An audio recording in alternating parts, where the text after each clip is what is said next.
Bayangkan, tahun 12 Hijrah, bulan Muharram, Abu Bakar orang panggil hantar Khalid bin Al-Walid untuk beri pengajaran pada Parsi.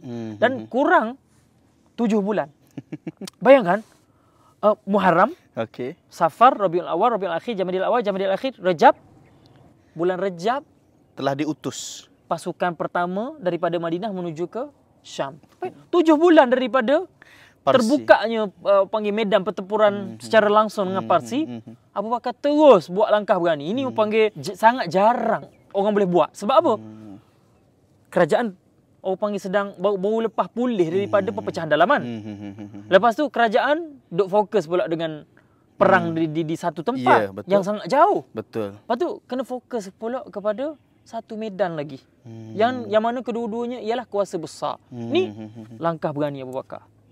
Sebab itulah pasukan pertama tadi dihantar pada bulan Rejab tahun 12 Hijrah. Yang memimpin dia tu siapa? Yazid bin Abi Sufyan.